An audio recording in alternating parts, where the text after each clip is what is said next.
Hello everyone, 皆さんこんにちは. Welcome to the course of Independent Indeclinable Words, aka the easiest categories in Japanese. So in this lesson, I'm gonna go over the basics of noun, Japanese nouns.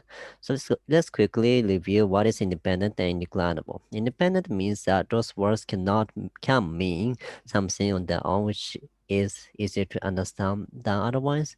And indeclinable means that those words do not transform at all, which is obviously easier than otherwise. So I'm gonna go over these things in this course and starting with nouns. Okay, nouns are nouns, but let's quickly review the functions, what they do in Japanese. So it can be a subject. And object too, and it can be a complement. Something is something. So when you say A is B, B is the complement of the sentence, and it can qualify nouns, verbs. But the thing is used coupled with auxiliary words to have this kind of function. For example, this one ame ga furu. So ame is this noun, but this cannot per se become a subject.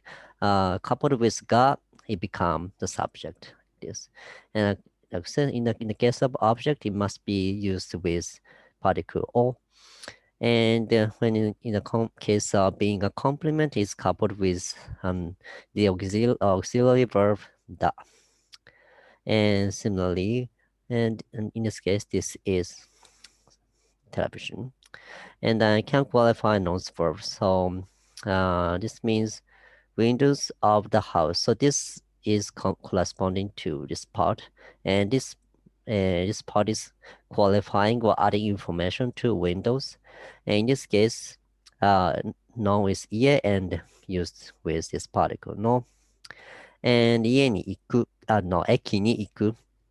So basically, this part is corresponding to this part, and this is adding information to the action of go. And so now is this one, and I used with this particle. Basically, it's expressing to the station, all right? And as said, the Japanese nouns do not have transformation, so I like to remind you that they really don't. So no plural form, except some specific words, and no gender specific form like in some other languages, many other languages, and there's no non-restrictive form like z something, a something, and there's no case specific form either, so no change, like basically with some exceptions. And here the subcategories of the word category. And first one is common nouns, just common nouns, and the proper nouns. This is like location names, human names, and things like that. And numerals, 1, 2, 3, 4, and nominalizer. This is what I'm going to explain in a later video. So in the next lessons, I'm going to go over what these things are, how they function, and their properties and stuff.